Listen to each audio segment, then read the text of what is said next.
back to the channel. So today we're gonna go ahead and do a spotlight review of the one and only Darth Maul bust. This here is set number 10018 and brand new in box. This retails for $2,248. This has a total of 1,868 pieces. And if you were to look for this used, it would retail anywhere from about $500 to $640. So you can already see why this is such a want, why people want this, but there's a couple of other reasons why. Now, first of all, before we get into those reasons, how did I get this? Well, I'm part of a couple of LEGO communities on Facebook, and I happened to come across a post in Montreal where a gentleman was looking to let this go, specifically because his children is terrified of this bust. And I don't blame them, because looking at Darth Maul already, the eyes are so piercing and scary looking. And imagine if you're a kid walking into your dad's LEGO room and you see this guy staring at you. Yeah, it's scary. But the reason why this specific product is so popular and people want to add to their collections is because this is the only LEGO head bust that LEGO has ever produced officially. And because it's the only one, of course, the value goes right through the roof.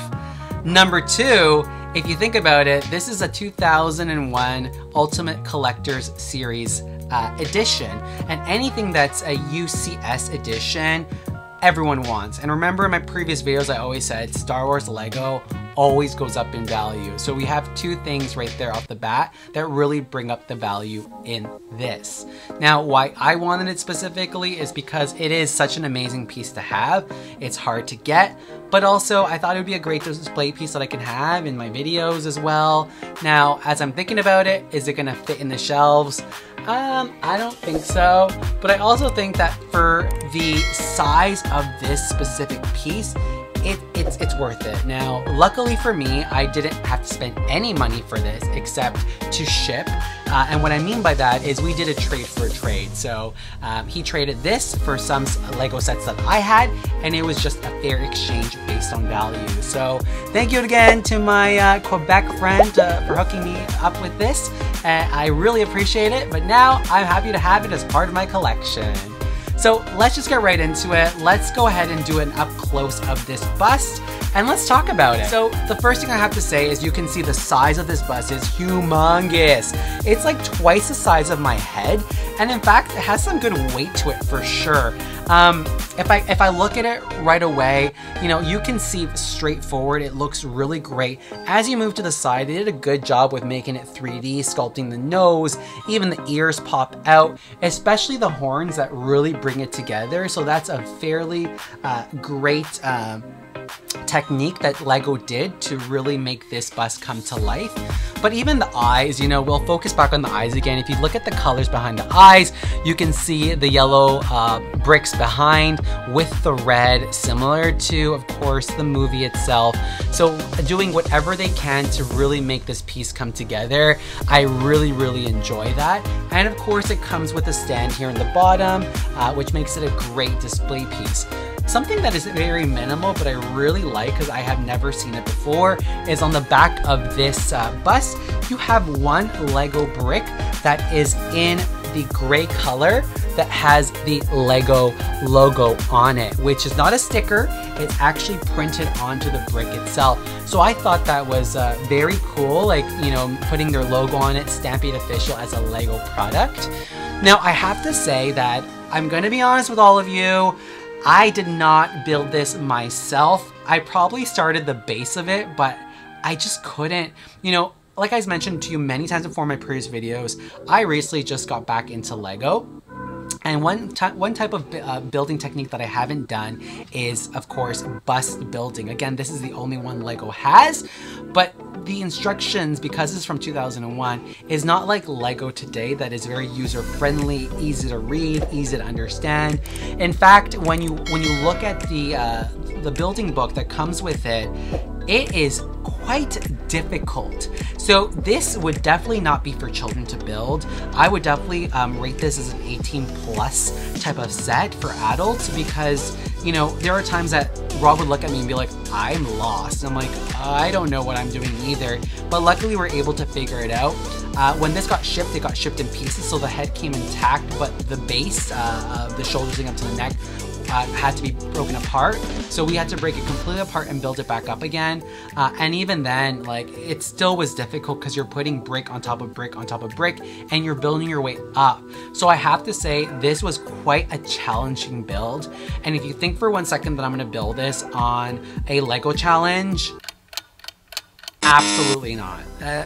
I would definitely lose again. And I think Rodney would lose too. So we'd be fair and equal. But beautiful product overall. I really like the aesthetic of it, how it looks.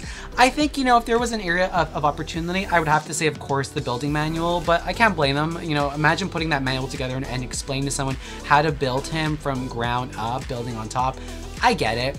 But also what I've seen online is people make their own mock builds of this specific bust that looks much more smoother in terms of the appearance, not as rough, more realistic looking than more animated looking. And in looking at reviews of this online, this has been rated one of the scariest sets to have because, of course, of the size and the intimidating look that Darth Maul brings. Why wouldn't he? He's a Sith, first of all. But you know what? I'm finally happy to have him, to add him to my collection. And I was hoping to have my back display piece here, but it's quite clear that he ain't gonna fit. It's not gonna happen, but I'll find a good home for him. Overall, if I were to give this a rating out of 5 stars, 5 off the bat. Number 1, it's a one collectible piece here that it's hard to get. 2, I'm happy to have it. 3, the detailing is great. And I think, for the trade that I did for it, I think if I would have paid the full 2,300, 2,248, as I mentioned originally, I would definitely feel it for sure. And maybe that would be more, I'd give more critiques on it. But because I did an exchange for an exchange, I think it's a really great deal and I can't be more pleased with this. So I give this out of 5 stars, 5 stars all the way, baby. I think this is absolutely great and happy to have it finally. Yay! Alright, so that brings to the end of my spotlight video on this Darth Maul head bust. I hope all of you had just as much fun as I did in reviewing this amazing product. But if you're new to my channel, thank you so much for stopping by. Your support means everything. And if you like the content you see on my channel each and every single week, please subscribe to my channel down below. Make sure to like my video. Please leave a comment. And in case you don't miss my videos in the next coming weeks, What? Oh, yeah. Yeah, of course. Oh, Darth Maul is saying, turn on the notification button down below. Thanks again for stopping by, but I will see all of you next week. Until then, bye.